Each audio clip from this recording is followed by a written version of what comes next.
আসসালামু আলাইকুম। এখানে লাল সাদার মধ্যে আমি বাচ্চাদের শাড়ি তৈরি করেছি।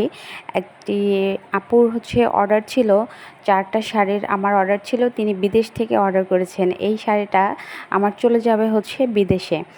যাই হোক, আমার ভাবতেই ভালো লাগছে। এর আগেও কিছু প্রোডাক্ট আমাকে বিদেশ থেকে নেওয়ার জন্য নক করেছিলেন। যাই হোক, আমি কুরিয়ার সিস্টেম জানতাম না বিধায় আমি দিতে পারিনি।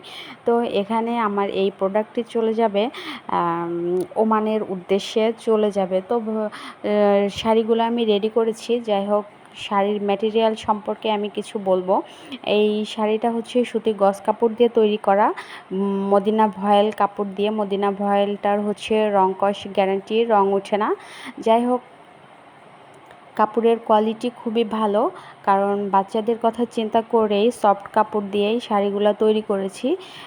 এখানে লাল আর সাদার মধ্যে শাড়িটি তৈরি করেছি। এখানে ব্লাউজগুলোও তৈরি করেছি। যাই হোক, শাড়িগুলো তৈরি করার পরে আমি যখন কালার করি, মানে ব্লক প্রিন্ট করি, তখন আমি এভাবে করে আমি মেঝেতে রেখে আমি ব্লক প্রিন্ট করার পরে আবার ভিডিও করি। যাই হোক, ভিডিওটা করেছি।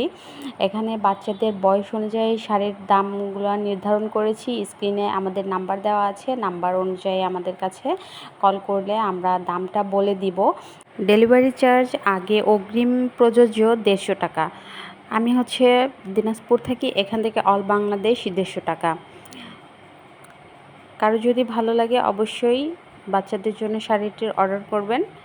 পাইকারি এবং খুচরা দুইভাবেই আমরা সেল করে থাকি। আমার এই শাড়ির ভিডিওটি যে যেখান থেকে দেখছেন সবাইকে আমন্ত্রণ। আমার ভিডিওটি দেখে যদি কারো ভালো লাগে অবশ্যই আমার পাশে থাকবেন। ভালো থাকবেন। আসসালামু আলাইকুম।